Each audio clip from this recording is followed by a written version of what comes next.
¿Qué onda, diarios? ¿Cómo están? Qué gusto tenerlos en una entrega más de esta bonita sección que se llama ¿Qué carajo hace un biólogo?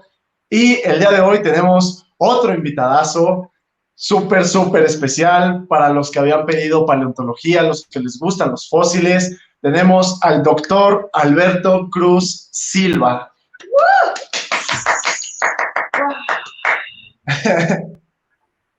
Por favor, doctor Alberto, déjeme tutearlo. Alberto, cuéntanos, ¿cuál es tu trayectoria? ¿Puedes decirnos cómo llegaste a donde estás en este momento?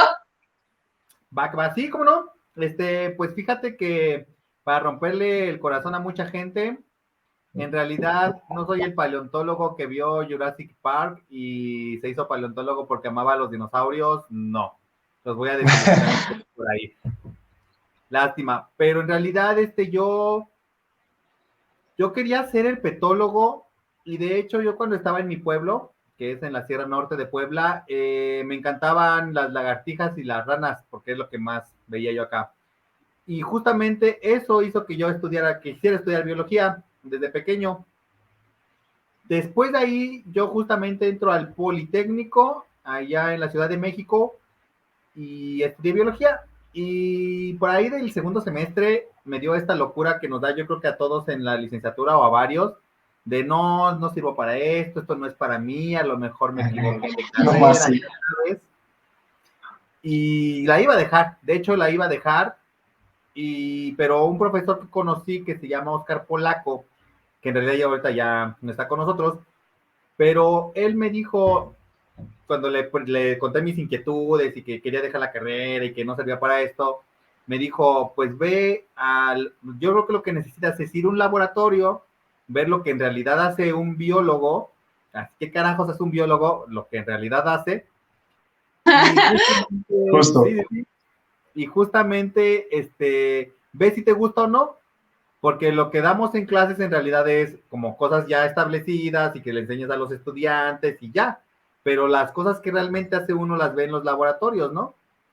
O centros de trabajo. Entonces yo fui y él trabajaba en el INA, allá en la Ciudad de México, y entonces yo llegué y lo que me pusieron a hacer como voluntario fue bases de datos. Entonces fue, así no chido, pero también me pusieron a preparar animales, preparar esqueletos. Y entonces ya con esto, pues dije, pues sí me gusta, ¿no? Creo que sí está padre este show. Solamente que hasta ahorita he llevado cuestiones de hongos, plantas y cosas de física y matemáticas y así. Entonces a lo mejor por eso no me llamaba tanto la carrera, la atención al principio. Pero ya viendo los huesos y ya viendo fósiles y esas cosas, pues ya me llamó más la atención. Continué la carrera y al final ahí mismo en el INA me invitan a hacer la tesis con fósiles de mamíferos que eran murciélagos, tlacuaches, caballos, cosas así, en una cueva en Morelos. Y entonces yo estaba haciendo mi tesis bien padre y lo primero que me pusieron a hacer era justamente separar los fósiles por grupos taxonómicos, peces, aves, anfibios, reptiles, mamíferos. Y me di cuenta que había un montón de huesos de anfibios y reptiles. Y de hecho, en ese tiempo en México, te estoy hablando del 2002, una cosa así, en realidad solamente existían dos personas que estudiaban fósiles de reptiles en México, y los dos, bueno, una era una investigadora de Lina, pero era con cuestiones más arqueológicas, y el otro era un investigador de la UNAM que en ese tiempo yo creo que apenas iba empezando, entonces en realidad no había quien trabajara cosas de fósiles de anfibios y reptiles.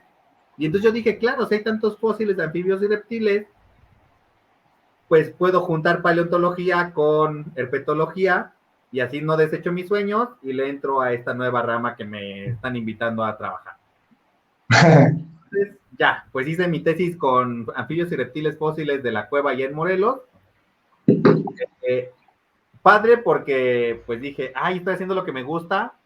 No padre porque no había ni literatura, ni gente con la que le dijera, oye, no sé qué es este hueso, esas cosas. Entonces me tardé mucho haciendo mi tesis. Entonces no lo hagan, no se tarden, por favor. Entonces, ya, por ese lado entré bien, Pero mi tesis fue un típico listado de anfibios y reptiles fósiles que se encontraron en una cueva, listo, ¿no? Y porque había ranas había agua y porque había otras cosillas, pues había bosquecillos y esas cosas. Entonces, yo no me quería quedar con un solo listado porque dije, no, es que un solo listado no está chido. Me gustaría meter más cosas como de ecología, de biogeografía o así.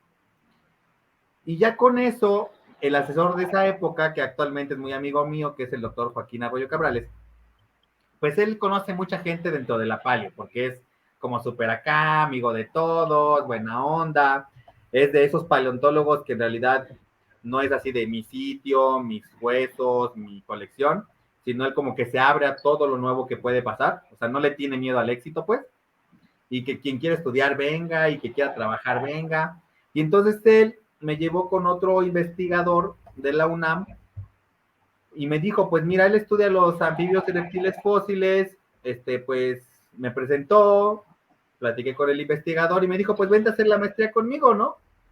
Y yo, órale, va, chido, vamos a hacer la maestría.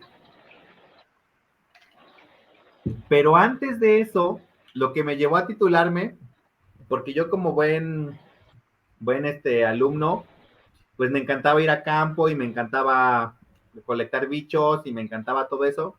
Entonces, después de que terminé la licenciatura, me invitaron a muchos proyectos y con eso como que vivía y andaba haciendo la cosa, medio hipiosa la cosa, ¿no? Pero, por ejemplo, me iba a ver guacamayas y a contar guacamayas al Cañón del Sabino, allá en la reserva de Tehuacán, Coatlán. Y entonces, ahí fui con alumnos de la doctora Coro, que es así como la especialista de aves acá en México, una de las especialistas, y trabajaba así por meses, entonces había meses que vivía de eso, ¿no? De trabajar en ese proyecto. Y luego que salía el proyecto de otra cosa y ahí me veía haciéndome ese proyecto. Y así, y hacía la tesis a la vez.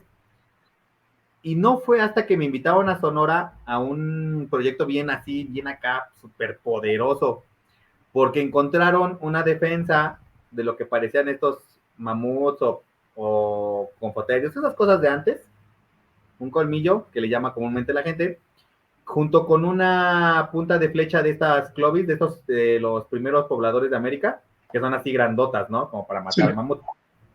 Y entonces, pues entonces se interesaron la gente de Estados Unidos, de la Universidad de Arizona, se interesó el INA, y entonces hubo un montón de varo para ese proyecto, y entonces ahí nos contrataron. Entonces éramos 2 chicos que éramos biólogos, y los demás eran puros arqueólogos.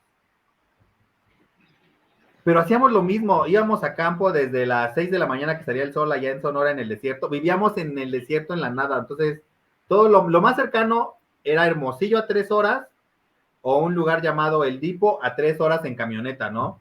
Entonces sí estábamos bien en el centro del desierto y pues cada semana iban por víveres y nos llevaban de comer una semana. Entonces si le calculaban mal nos quedábamos con hambre, pues.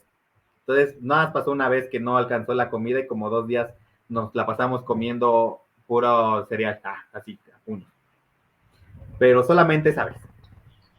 Ya, nos perdiste, nos perdimos. A ver, nos perdimos, Sí, perdimos un poquito la conexión. Ya la retomamos, fue el internet. Muy bien. Una disculpita, nos quedamos por ahí de que estaban como a 3 horas de distancia en camioneta, o sea, que estaban literalmente en la nada. Sí. Entonces estábamos a 3 horas de la camioneta del poblado más cercano, entonces nada de que voy a la tienda o esas cosas, ¿no?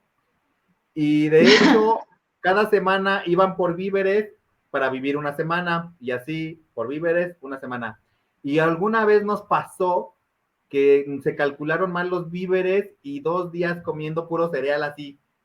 2 días. No manches. No había nada cerca, entonces fue así. Alguna vez ahí me tocó ir por los víveres y justamente se metió una cascabel al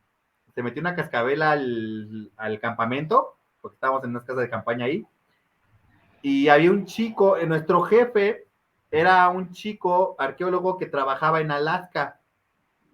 Entonces este chico que trabajaba en Alaska era súper así de las películas, así como sabía hacer arcos, sabía y flechas, cazaba animales allá, sabía hacer estas herramientas líticas, o sea, de roca. Sí. Entonces era así como bien nómada el morro, ¿no? Y era pero súper... él usaba la casa de campaña para guardar sus cosas y él dormía afuera. Entonces, estábamos en Sonora en invierno y amanecíamos, creo que lo más frío que amanecimos fue -4, porque en el día hace un calor horrible, pero en la noche el frío es muy frío, ¿no? Claro. Entonces, y él dormía afuera en su sleeping, acá así bien dormido, y se despertaba y todo esto era blanco, la barba era blanca, porque pues obviamente se congelaba, ¿no? Y nada más despertaba así, sacudía la barba y ya se paraba a trabajar. Pues si vivía en Alaska, ese frío no era nada para él. Pero bueno, claro. Claro, entonces, sí, con él aprendimos muchas cosas y justamente ahí, pues, habíamos 2 chicos de licenciatura, pero pasantes, ¿no? Que todavía no nos graduábamos.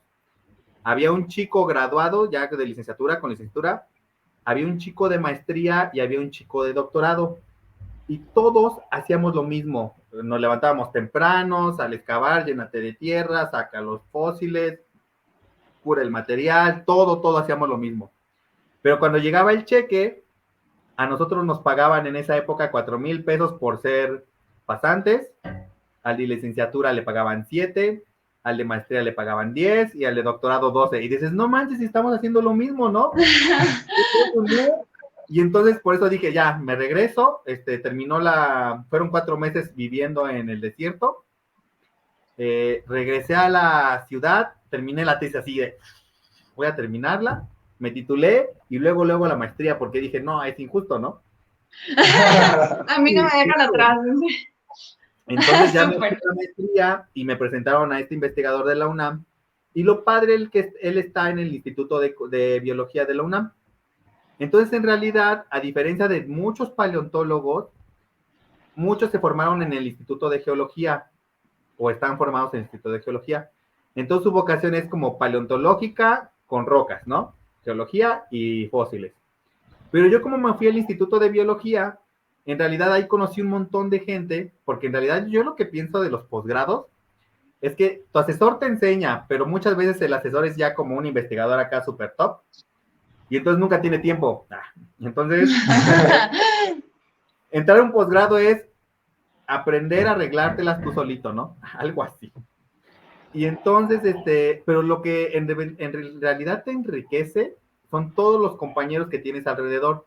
Entonces ya sabes que está el experto que le encantan las computadoras y sabe de sistemas de información geográfica, el experto que sabe de R, el otro que sabe, en mi caso era el de los fósiles, el experto en cambio climático. Y entonces todos mis amigos eran como expertos en diferentes cosas y lo padre es que nos llevamos súper bien. Había asesores que estaban como peleados entre ellos, entre laboratorios, pero los moros éramos de vámonos saliendo de clases o vamos saliendo a un lugar llamado El Rey, y pues acá, ¿no? Entrarle durísimo, ya sabes. A recuperar energía. Y así justamente es como yo aprendí a hacer todas las cosas que sé hacer hoy, entonces ahorita sé usar sistemas de información geográfica, R, cosas de cambio climático, ecología, todo eso por mis amigos. Y lo padre de mi asesor en esa época es que mi asesor no era así de, tengo un proyecto, tienes que entrar a mi proyecto y la línea de investigación que yo hago es lo que tienes que hacer. Entonces yo llegué con una idea, esta idea de reconstruir el paleoambiente con la distribución y eso, y me dijo, ¿y si va a salir? Y le dije, la neta, no sé. Pero pues si no sale, diremos, con esta técnica no se puede hacer esto. Ay, ya, ¿no? Esa va a ser... Claro. Y ya me dice, bueno, está bien, pues nos arriesgamos. Y nos arriesgamos y justamente ahí metimos como parte de mi comité tutoral al doctor Enrique Martínez Meyer, que ahora es así como el doctor Enrique Martínez Meyer, que es así como de sistemas de información geográfica y de modelos de nicho, es el rey. O sea, él fue el primero que llegó a México con esa idea. Y él ha formado como a todo el resto de la banda que ahora maneja modelos de nicho y cosas así. Y entonces con él me dijo, no, pues mira, si tienes esa idea, le podemos meter esto y a ver si te queda, porque yo no creo, pero a ver si queda. Y al final salió, y entonces en realidad lo que yo hice en esa época fue juntar los fósiles de anfibios y reptiles, porque era el que le sabía los fósiles de anfibios y reptiles, y metí lo de ecología, en vez de meter nada más geología, porque yo estaba en otro instituto, y ¡pum! Pues salió. Lo primero es que salió. Entonces ya saliendo dijimos, wow, ya salió. Ya, y como salió y todo iba bien padre, entonces ya ahí seguí el doctorado y estas cuestiones en el Instituto de Biología. Y con Joaquín Arroyo, que es el asesor que tuve de licenciatura, pues él, como están en el INAH, tienen un montón de material fósil que se colectaba de las excavaciones desde los 60 para acá, pero lo que eran mamíferos estudiaban, obviamente los grandotes, mamuts, perros gigantes, tigres, dientes de sable, todo eso era como súper estudiado, y lo pequeño se iba rezagando, entonces hay material todavía ahí, miles de huesos de anfibios, reptiles, aves, que siguen sin estudiar, ¿no? Entonces, pues todo ese material me lo empezaron a dar y con eso empecé a hacer mi tesis de doctorado, que fueron varios sitios en México, justamente tratando de reconstruir el ambiente y ver cómo afectaba a los organismos. Y con esta visión más biológica que geológica, pues fue así. Y ver cómo esto puede en el futuro afectar a los organismos con estas cosas de cambio climático. Entonces, mi formación en realidad que sea así fue justamente porque no empecé con dinosaurios, una, sino queriendo ser herpetólogo. Dos, porque no entré a un instituto como el de geología, donde el enfoque era geología más paleo, sino entré a un instituto más biológico como tal. Y tres, pues decir, ¿no? Arriesgarte de, pues voy a hacer esto y si no sale, pues ya ni modo, ¿no? Pero no, y tener la suerte de que mis dos asesores que he tenido, tanto en la licenciatura como en el posgrado, fueron personas de, no, pues tú dale, y si sale, chido, y si no sale, pues ni modo, ¿no? O sea, no ya con una línea y con algo de, vas a repetir lo mismo que yo hago, pero con otro organismo. No. O sea, le cambiamos. Si te dieron esa libertad, qué buena onda, la neta, qué buena onda. Está bien interesante, pero yo quiero, tenemos un público bastante amplio y me gustaría preguntarte que tú nos expliques cuál es la labor del paleontólogo, o sea, qué hace, cuál es su importancia social. O sea, aquí que nos quede bien claros a todos, porque ya nos platicaste todas estas experiencias que la neta son bien importantes y son parte de la formación del biólogo, que la neta uno aprecia ya cuando sale, porque en ese momento está así como, ay, qué dura es esta carrera. Pero en este momento, o sea, cuéntanos, ¿cuál es la función del paleontólogo? ¿Qué hace?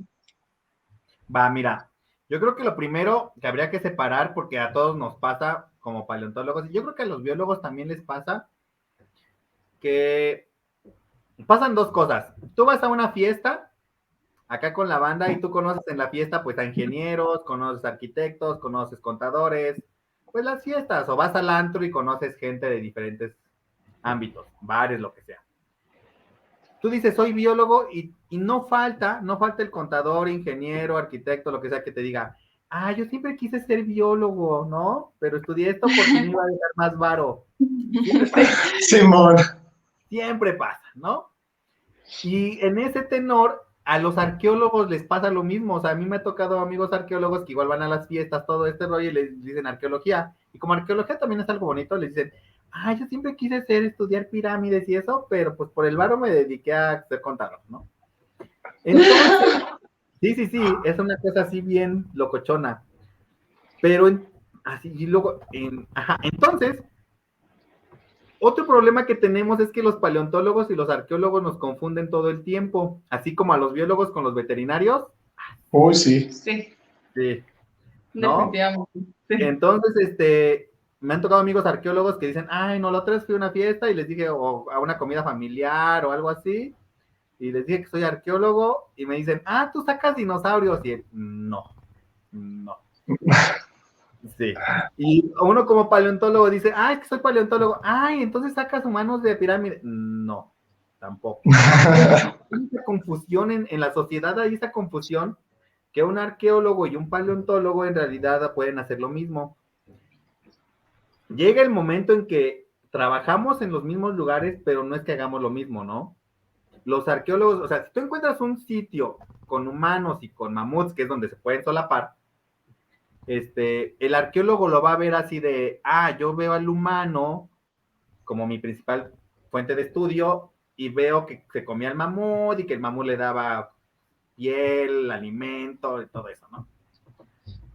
Y entonces estaba bien que mataran mamuts para la subsistencia del humano, así lo ven los arqueólogos. Y uno como paleontólogo es al revés, no, yo tenía el mamut acá bien grandote y una estepa hermosa y así, y llegó el humano y lo extinguió y por eso odio a los humanos. Entonces la visión es totalmente diferente, ¿va? Y después de eso, de que aclaramos ya que hace un paleontólogo y un arqueólogo, porque el paleontólogo estudia más a los bichos y la biología y todo eso, y el arqueólogo las cuestiones humanas, nosotros como paleontólogos, en realidad, en un principio, teníamos este rollo nada más de ir por fósiles, sacarlos, identificarlos, nueva especie tal, nuevo registro, amplitud de distribución del fósil que tú quieras, a la colección, se guardaba, se seguía llenando de polvo, pero ahora de colección, y en algunos casos hacían exhibiciones en museos. Y ya, listo. Todo estaba ahí tranquilito, ¿va? Entonces, en realidad no pasábamos para la sociedad más que ser gente con lentes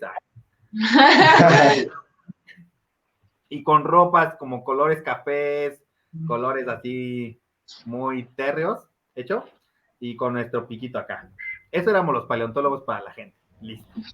Sí, muy X. Pero no fue hasta que pasaron estas cosas de cambio climático que justamente el problema era, se está calentando el planeta, tenemos cambios aquí bien gachos, y el show es que las especies se están extinguiendo, o las especies están cambiando su distribución y todo eso. El primer enfoque fue obviamente decir, es que nosotros estamos estudiando la ecología actual, y vamos a proyectar qué va a pasar al futuro, ¿no? No, para el otro lado, ¿qué va a pasar al futuro? Y entonces empezaron con estos modelos de distribución al futuro y proyecciones a futuro y todas estas cuestiones. Yo por lo que me acuerdo, estos modelos empezaron a finales de los 90, casi principios de los 2000, y los modelos eran para predecir qué pasaba en el 2020, 2050, 2080 y así. Pues se fue acercando al 2020 y los modelos no eran tan ciertos como se pensaba. Y dijeron, no, pues algo estamos haciendo mal porque pues no predijimos lo que pensábamos, ¿no? Eso fue una. Lo otro es que cuando tú quieres predecir algo al futuro, o cuando vas con una adivinadora y que te lea la mano o la bola de cristal para saber tu futuro, no puedes saber si están mintiendo o no hasta que llegues a ese futuro, ¿cierto? Claro. Sí, o sea, no hay ninguna forma de saberlo más que llegando al futuro. En Volver al Futuro pensábamos que hace un año íbamos a tener patinetas voladoras y yo no las veo por la calle. Entonces, se retrasó un poquito ese futuro. Exacto. Pero, entonces ahí es cuando la paleontología jugó un papel importante porque la banda dijo, no, es que en el pasado también hubo un calentamiento que extinguió a la megafauna, esta cosa. Existían dinosaurios que les cayó un meteorito y se extinguieron. Entonces hay varios procesos o varias fases donde se ha extinto fauna. Y entonces dicen, ¿y por qué no vemos hacia el pasado, donde sí hay pruebas, que son los fósiles, ¿va? Y vemos qué les pasó a ellos, ¿no? O sea, ya no solo identificar cosas así de, nueva planta, nuevo esto, nuevo lo otro, sino de, a todo esto, ¿por qué ya no está? O sea, la pregunta es, ¿por qué ya no está? Y entonces la banda se empezó a interesar en eso y empezaron a estudiar ahora un enfoque de la paleontología, de los fósiles, pero con un sentido más biológico, más ecológico, más biogeográfico, bonito. Y entonces, cuando vieron los patrones que pasaban en el pasado, dijeron, vamos a proyectarlos hacia el futuro y vemos si se repiten y así poder predecir qué le va a pasar a las especies, coger mejores áreas de estas naturales protegidas, a lo mejor hay que moverla tantito porque en el futuro va a ser la onda, cosas así. Y de hecho, si ustedes vieron la película esta del día después de mañana, donde la Tierra se congela y todo este rollo acá bien locochón, justamente mandan llamar a un paleontólogo, un paleoclimatólogo, porque están tratando de sacar los modelos y ver qué está pasando y que la boya cambió de temperatura y todo eso, y al final no dan, y llega él y pone su modelo y dicen, es el modelo perfecto, ¿quién lo puso? Ya, no, pues fui yo. Y lo ponen con colores cafés, o sea, con un suéter café y un pantalón café, porque así es la visión de los paleontólogos. Sí, y entonces dicen, pero por eso es un modelo del pasado, ¿no? Y dice, pues sí, porque esto ya pasó, entonces por eso encaja re bien. Y eso entonces, esa película, yo cuando vi esta película es lo que me hizo estudiar estas cuestiones de reconstrucciones paleoclimáticas. O sea, fue esa película, ¿no? Dijiste, voy a hacerlo yo. Cuando le pase al futuro, ese voy a hacer yo. Exacto. No, me faltan un poco más de canas, pero ya ahí voy, ya los lentes están. Y sí, entonces, una cosa es eso. Los paleontólogos actualmente tienen como una fuente importante para saber qué va a pasar en el futuro. Y número 2, a ver si no acá, es como comercial. Si encuentran fósiles en su casa, repórtelos a Lina o a su universidad de confianza y no le van a quitar su casa. No, no le van a quitar. Es algo muy interesante. Y de hecho, en realidad, uno va a investigar, no va inmediatamente porque tenemos muchas cosas que hacer, hay muchos reportes que llegan, pero ustedes repórtenlo. Y si están haciendo una cisterna, por ejemplo, que muchas veces se encuentran fósiles por eso, ya sea que la gente va a sembrar o va a hacer una construcción, o una cisterna, estas cuestiones, y aparecen los fósiles. Entonces, llaman a Lina o llaman a la universidad de confianza, van los paleontólogos, sacan los huesos y listo. Ya que se sacaron los huesos que están ahí, la gente puede decir si quieren hacer un museo en la comunidad o en su casa o eso, se hacen cierto papeleo, ciertos permisos, pero su propiedad sigue siendo su propiedad. Solamente lo que se hace es extraer los huesos, llevarlos a estudiar. Si quiere la comunidad que se regresen, se regresan. Si los donan para que sirvan en una colección, en los museos, se deja. Pero no los traten de sacar porque luego cuando se tratan de sacar, yo sé que es por buena fe, pero siempre se rompen, ¿no? Siempre pues ya te llevan ahí miles de años, millones, entonces se van a romper. Entonces, pues dejen que los saquemos, los sacamos lo más completos que podamos, ¿va? Porque tenemos más experiencia. O sea, yo no voy a construir mi casa porque yo de albañilería no sé nada ni de arquitectura. Se me va. Sí, ¿no? Entonces, igual, o sea, tenemos más, o sea, servimos para sacar fósiles. Entonces, llámenos y lo vamos a sacar lo más bonito que podamos. Nos lo llevamos, se los regresamos si es que es la intención, pero su casa no la van a perder nunca. Entonces, Nidarios, por favor, díganle a toda la banda que no van a perder su casa, porque muchas de estas cosas detienen justamente el desarrollo de la paleontología en México. No, y eso es bien, bien, bien interesante lo que mencionas, porque sí, justo se tiene la creencia de, ay, no, es que encontré un hueso, unos jarrones o unas figuritas y me lo va a quitar el gobierno, que no sé qué. De hecho, quitar la casa, ¿no? Es el más común. De hecho, yo en algún momento lo pensé. Yo en algún momento sí pensé que era de, no, sí, esto es mío, porque es patrimonio de la nación, y en algún momento yo también tenía esa idea, y sí es bien interesante. Ahora, tengo una pregunta respecto a esta parte. ¿Cómo está la legislación de fósiles en México? O sea, ¿qué me pasa si yo no digo nada? Es más, construyo mi casa, me encontré unas figuritas, bueno, esos no son fósiles, pero me encontré unas figuritas, me encontré unos huesos, unos cráneos, y los tengo ahí en mi casa, y yo con todo orgullo digo, estos me los encontré cuando construí mi casa. Muy bien, mira, fíjate que en esta cuestión, desde los 80 existe en la ley mexicana, sí, si no me equivoco, de los 80, que el patrimonio fósil es parte del patrimonio del patrimonio cultural de México, y el patrimonio cultural de México debe ser cuidado y resguardado por el INAH, que es el Instituto Nacional de Antropología e Historia. Y está dentro de una ley que es sobre monumentos y muebles e inmuebles, o sea, sitios y fósiles como tal, tanto arqueológicos como paleontológicos, ¿va? El problema es que, obviamente, como muchas leyes del país, pues están, pero no es que se apliquen, ¿no? Y en esta época también el INAH estaba, yo creo que todavía está dominado por arqueólogos, entonces lo que nos importa son cuestiones justamente figurillas, puntas de flecha, ruinas de pirámides, estas cuestiones. Entonces los fósiles siempre se fueron dejando de lado. Y las universidades pues hacían sus salidas a campo, colectaban fósiles y todo así. Cuando esta ley ya se empieza a respetar muy recientemente, en realidad cuando ya se abre un consejo de paleontología a nivel nacional que se encuentra en la Ciudad de México, que es del INAH, y donde participan paleontólogos del INAH y paleontólogos de varias universidades del país, porque esa es la idea del consejo, se empezaron a atacar esas problemáticas de qué nos falta, qué no nos falta. Número uno, la gente debe saber que no se va no se van a llevar su casa. Número 2, la gente puede resguardar fósiles, sí puede, siempre y cuando avisa a Lina, yo tengo estos fósiles, para que Lina vaya, los inventaría, o sea, le da un número, y al final tú los puedes resguardar, y el hecho es que tú puedas, que si vienen investigadores y quieren estudiar el material, tú digas, claro que sí, pueden estudiarlo, no pasa nada, y al final te lo regresa. ¿De hecho?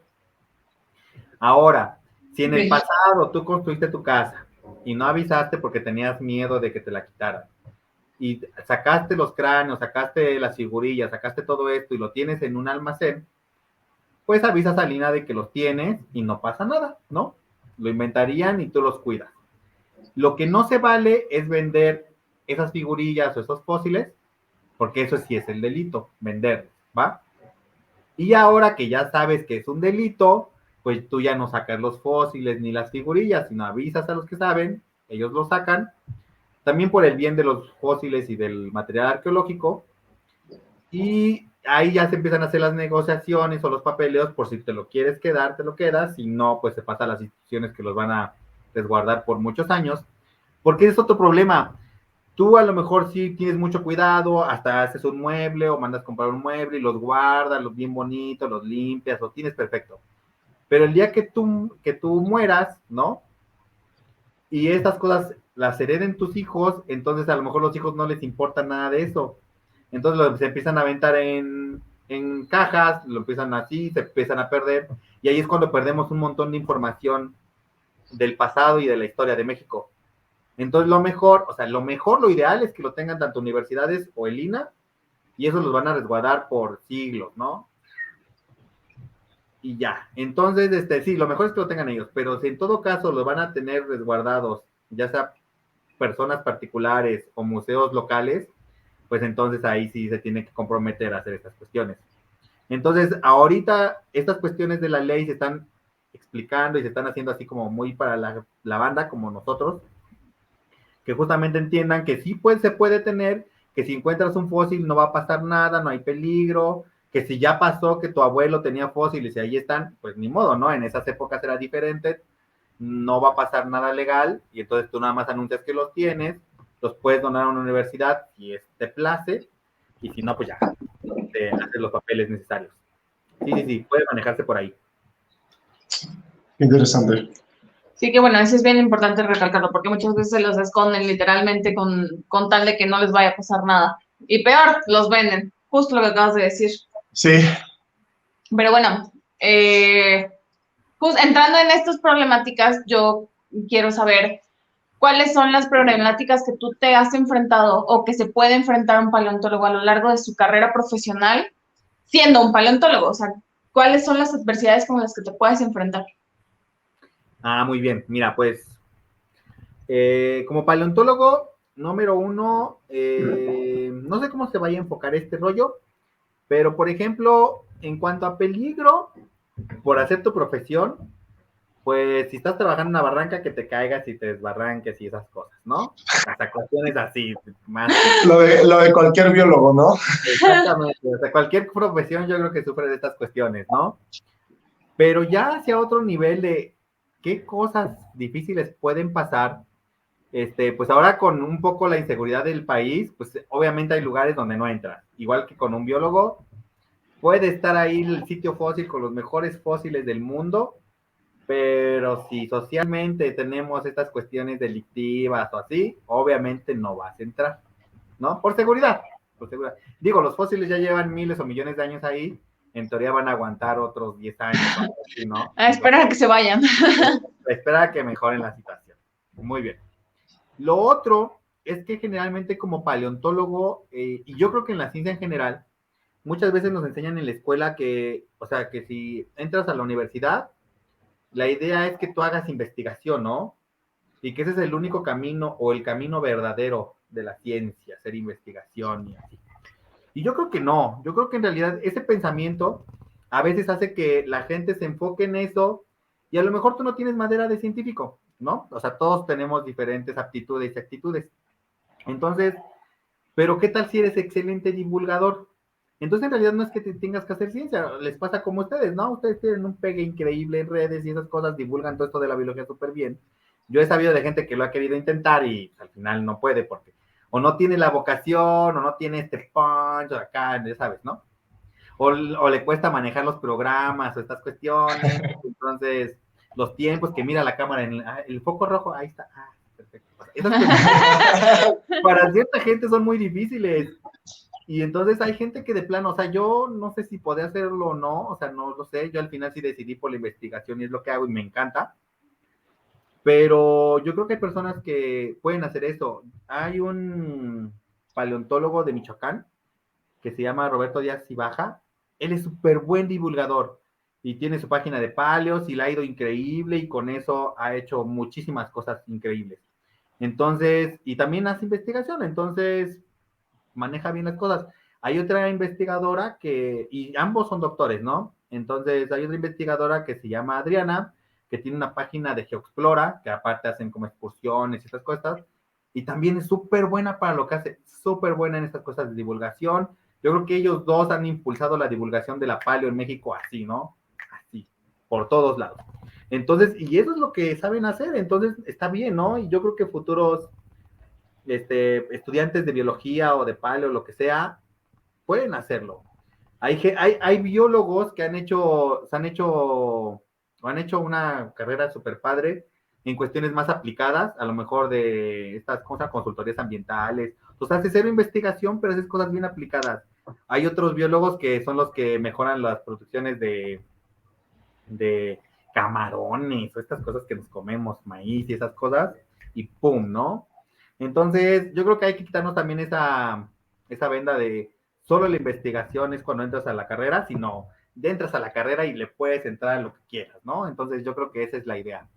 Y como paleontólogo, igual, o sea, porque en investigación y como sucede en toda investigación en el país, igual los lugares para hacer investigación son pocos, las plazas que se abren son pocas, el dinero destinado por parte del gobierno, de este gobierno y de todos los gobiernos, es muy poco comparado con otros países del mundo, entonces, sí, o sea, somos al final un país tercermundista, entonces tenemos que tener claro eso. Estamos viviendo en este país, la ciencia igual no tiene mucho apoyo científico, o sea, sí lo hay, pero no como debería ser, de primer mundo, porque no somos primer mundo. Y entonces todas esas cosas son con las que nos encontramos los biólogos, digo los paleontólogos y los biólogos también. Y si quieren una anécdota así como gachona, en realidad alguna vez nos pasó que hay lugares donde tú vas por fósiles porque alguien dice, encontré un fósil, entras, y las comunidades a veces son muy difíciles, ¿no?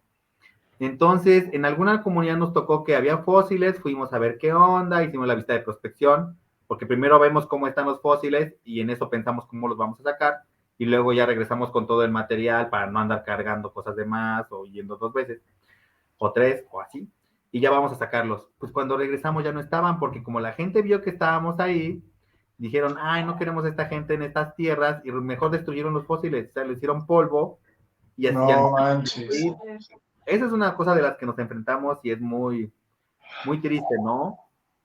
Otra cosa que pasa es que siempre hay gente ambiciosa en el mundo y a veces no podemos sacar fósiles porque la gente piensa que como eres investigador tienes muchísimo dinero y a menos que desvíes 250 y tantos millones de pesos,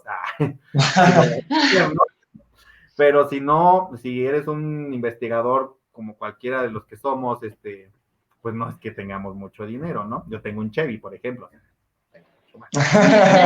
Entonces, en realidad, mucha gente piensa que como eres investigador tienes el varo o que el proyecto tiene varo y quieren dinero, ¿no? Al final es, no, pues sí te dejo, pero dame tanto. Y dices, no, pues ¿cómo crees? Y es lo que traigo para excavar. Entonces, pues a veces pasa eso y luego pasa mucho tiempo tratando de convencer a la gente que no tenemos dinero y para que dejen sacar y que no se van a llevar su casa y esas cosas. Esa es como una problemática que tenemos muy fuerte. Y ya, yo creo que son problemas como más comunes que nos llegamos a encontrar.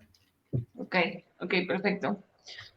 Hablando de esto de la divulgación un poco, nosotros tenemos una pregunta que queríamos hacerte. Porque ha sido todo un reto para nosotros también llegar a cierto público. la divulgación, ciertamente, como dices, no es tan sencilla.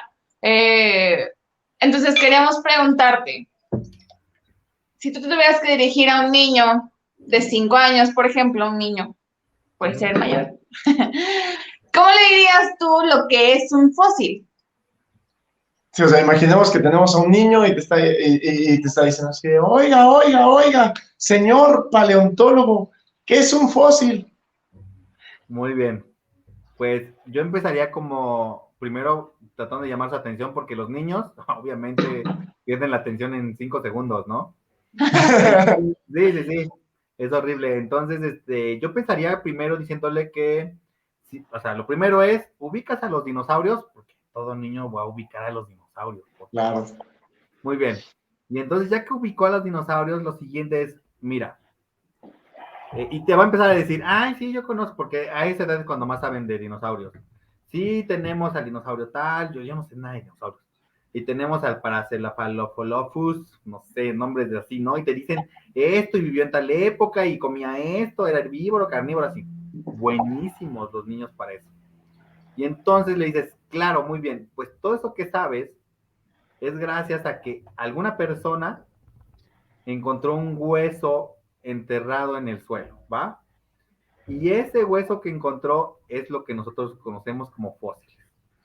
Y no solo están los huesos, también hay hojas ahí en medio del sedimento del suelo, hay conchas y hay todas estas cuestiones que están en los sedimentos y obviamente entre más profundos estén es que son más antiguos y gracias a eso es que tú sabes que el Paracelophalopus que me acabas de decir existe, porque aparte de que sacan esos huesos, que son las fósiles, que es con lo que se estudia, que es lo que vas a ver en el Museo de Historia Natural, así todo armado, grandote, ¿va? Gracias a eso podemos saber todo lo demás y con ayuda de otras cosas, pues sabemos que comían eso. Entonces, chavo, un fósil son esas cosas enterradas que encontramos y que demuestran que hubo dinosaurios, plantas y conchas en el pasado. Eso es un fósil. Qué interesante, qué buena respuesta. La verdad es que sí Estuvo bastante claro. está muy chida porque sí, sobre todo, y digo, pasa que luego nuestras sobrinas, que tenemos sobrinas casi de la misma edad, nos preguntan cosas sobre animales y la verdad es que sí, a veces es como, ay, ¿cómo te lo explico de la forma que lo entiendas, ¿no? La verdad es que sí, es bastante difícil y esa fue, a mi parecer, una gran respuesta. Una de las cosas con las que más asocias a los niños, primero también igual, es como de, ¿has visto la película Jurassic Park? Que también tenemos una pregunta preparada de eso.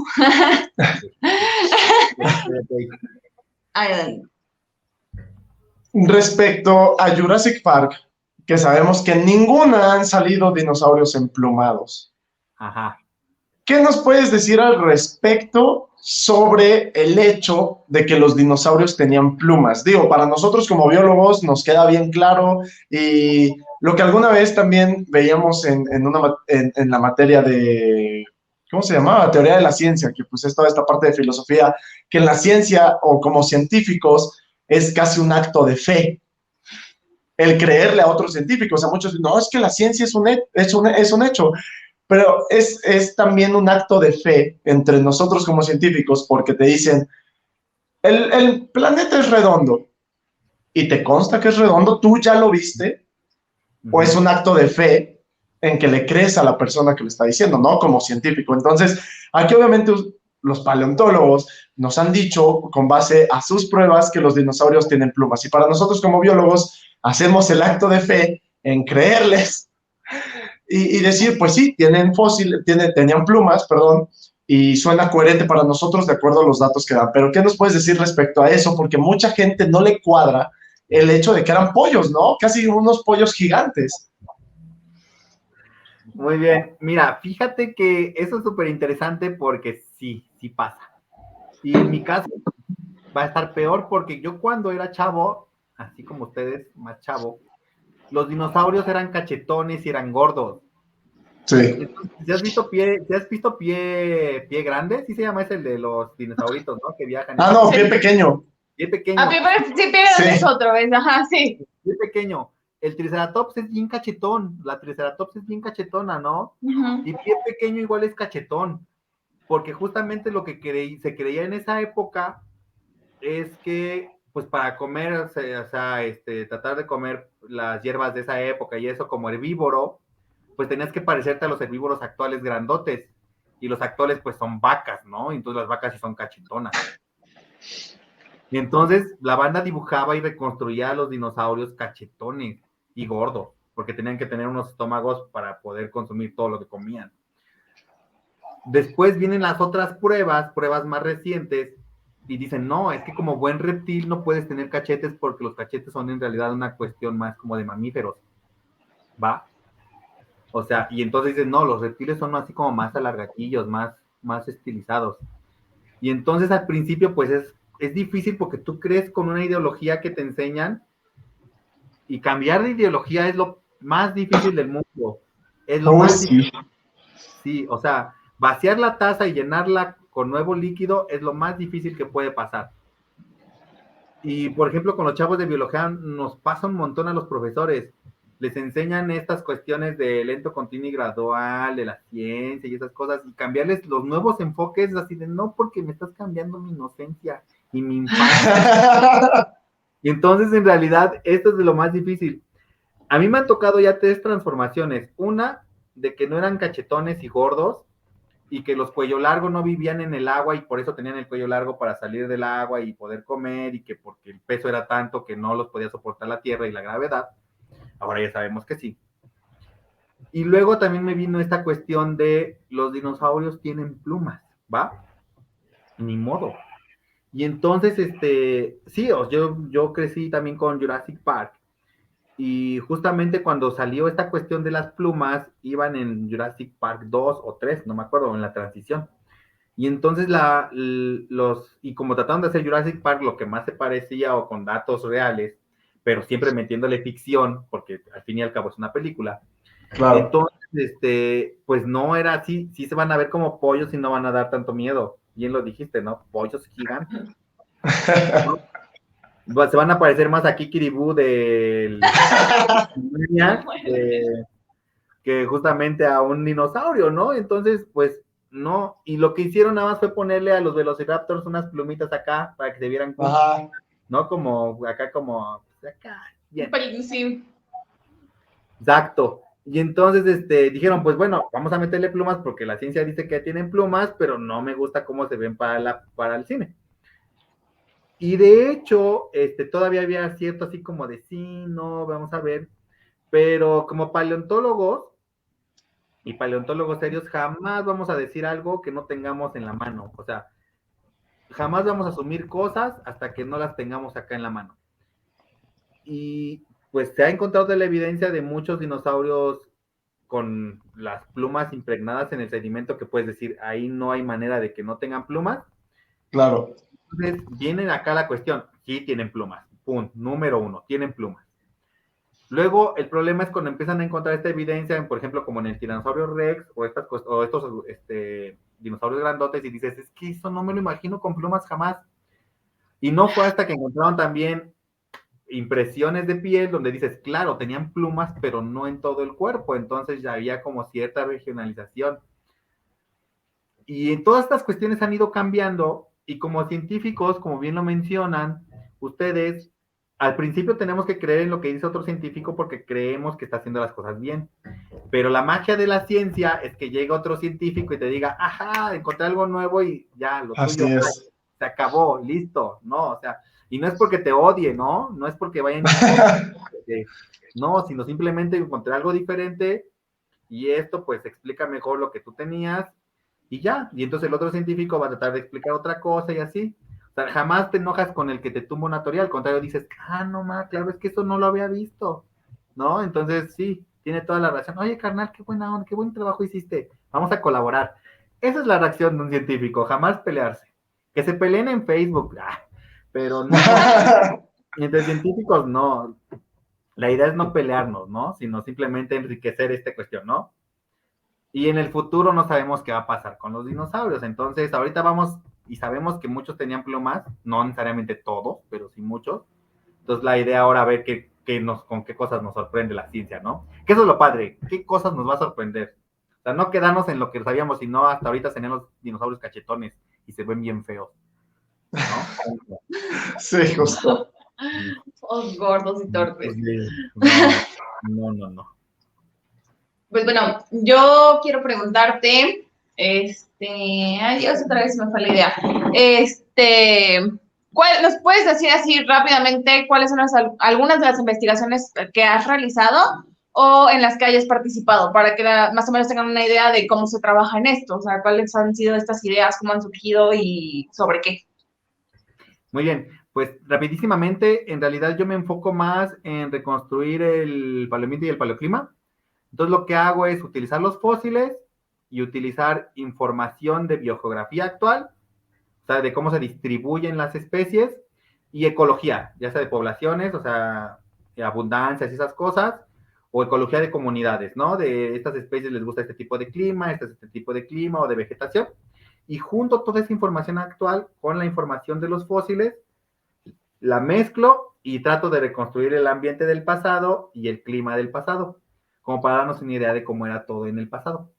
Y la otra es que sabiendo cómo son los animales actuales y usando medidas y todas estas cosas que tenemos que hacer para que nos salgan las cosas con medidas y eso, tratar de ver cómo eran los animales antes, ¿no? Que lo hicimos con lagartija en Puebla, en el sur de Puebla, de hace 100 millones de años, pues ver cómo era la lagartijita y si se movía en 2 patas o en 4 y esas cosas.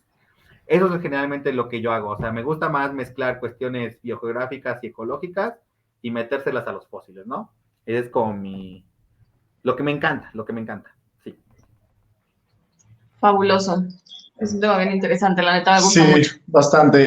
Y bueno, antes de despedirnos, quisiéramos hacerte una última pregunta que también pues nos parece bastante interesante y es, ¿qué va después de encontrar un fósil? O sea, ya sabemos que acá hay un fémur de mamut o lo que sea. ¿Qué sigue? Ok, mira, ahí está, lo voy a hacer lo más rápido, lo más corto.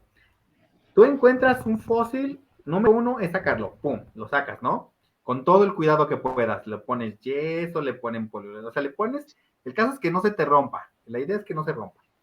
Lo llevas al laboratorio y en el laboratorio lo que haces es estabilizarlo, es decir, que ya no se siga ese proceso de destrucción natural de los fósiles. ¿Hecho? Entonces, esto a veces lleva un montón de tiempo porque hay que meterle lo que lo consolida, la sustancia, poquito a poco, despacio, ir limpiándole con la agujita, con la brochita, todo eso. Entonces, ese es el tiempo así como de más paciencia y más acá, relax, bien. También esta cuestión de pegarlos, si están rotos, pegarlos, y ahí si sabes hacer rompecabezas, pum, es como rompecabezas 3D. Pum. Y después de todo ese trabajo que a veces te lleva meses, va, llega la hora de identificarlo, entonces saber qué es, ¿no? Si es un mamut, si es un dinosaurio, si es cualquier de estas cosas. Y ya que sabes qué es, entonces ese material puede tener 2 caminos.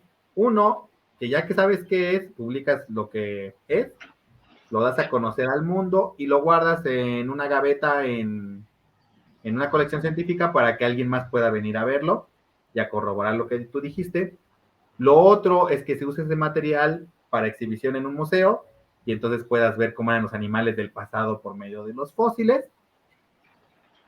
Y el otro camino es en realidad que ya que tienes el fósil, en realidad ese fósil también es un pedacito de información que te ha dado ese fósil junto con otros fósiles, ya sea en esa misma localidad, o sea, en ese mismo sitio donde lo encontraste, o en conjunto en varias localidades. Y ya que tienes eso, entonces ya vienen los nuevos o las nuevas investigaciones sobre la ecología, la distribución o estas cuestiones, ¿no?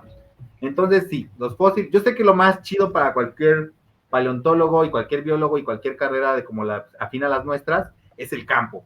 O sea, todos queremos ir a campo, tener anécdotas, que me puse acá bien jarra, ¿no? Que me jugué unas anécdotas que le gusta a la banda.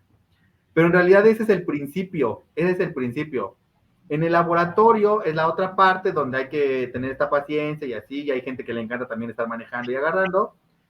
Pero después de eso es documentar todo eso. Entonces, en realidad, el documentar es la parte difícil. Entonces, en realidad, lo padre es la parte física acá, donde me voy a rifar todo, y luego lo demás es lo que viene. Entonces, el camino de un fósil, después de que lo encuentras, es larguísimo.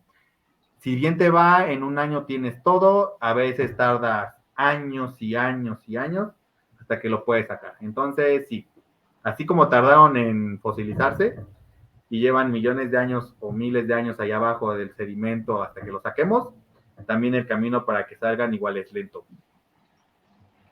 Perfecto, muy bien. Bueno, yo creo que con eso vamos a concluir. Muchísimas gracias por compartirnos esta experiencia. La verdad estuvo muy buena. Creo que todos nos vamos a llevar un aprendizaje de esto. Eso, bien chido. Y pues nosotros, igual que se los decimos siempre a los chicos que nos siguen, esta es el objetivo de qué carajos es un biólogo es conectar y que se aprenda sobre lo que se hace de ellos. Entonces, pues nosotros te hacemos la petición de que nos dejes un correo para que si alguien tiene alguna duda y que tú se la puedas esclarecer, se pueden comunicar directamente contigo y pues de la misma forma, pues que si hay algún, no sé, si tú sabes por ahí o si alguien puede participar contigo trabajando, servicio, práctica, algo, lo que sea, y que esté interesado en ello, o no sé, puede ser cualquier cosa, ¿no? O un trabajo voluntario. Tenga esta apertura, ¿no? Claro que sí. Pues el correo lo digo. Sí, de todos modos lo vamos a poner aquí abajito en la descripción, aquí abajo va a estar, pero adelante. Sí, mi correo es Cruz, así Cruz con Z, Silva, todo junto y en minúsculas, jac@yahoo.com.mx. Y una Perfecto. cosa, ahorita que dijeron así súper rapidísimo, ¿qué carajos hace un biólogo? Si tú quieres ser biólogo y te dicen, te vas a morir de hambre, no es cierto, no es cierto. Al final, como biología, hay así un mundo de lo que puedes trabajar, y lo importante es que te apasione lo que vas a hacer, número uno, te apasione, y número dos, trates de ser el mejor o de los mejores en ese campo. Porque en cualquier área, no importa si eres abogado, médico, contador, si eres malo y no es lo que querías estudiar porque no te apasiona, no la vas a rifar. Entonces, si quieres ser biólogo, sélo, apasionate y trata de hacerlo mejor. Sí, sí hay donde chambearle. O sea, hay un montón de opciones, entonces, y más ahora. Entonces, pido al éxito, por favor. No, qué gran mensaje, sí. Sí, porque sí es una preocupación y de hecho, incluso alguna vez hasta nos escribieron por Instagram de, oigan, por favor, ¿creen que puedan subir una historia o enviarme un video diciéndole a mi mamá que no me voy a morir de hambre? Sí. Entonces sí, es muy chido escuchar esto y que pues sí, le pierdan el miedo y como dices, no, o sea, podrán ser abogados, que es donde, ay, no, ahí está el dinero. Eso, si no te apasiona, si no te gusta y no eres bueno, olvídate. Claro. No, pues sí, muchísimas gracias. La verdad es que estuvo bien, bien chida la plática. Ojalá te tengamos pronto de regreso por aquí para que nos sigas compartiendo otras experiencias, pero por el momento eso es todo por hoy. Chicos, nos vemos la próxima. Creo que con eso concluimos. Así que, bye. Chao. Adiós, mi Darius.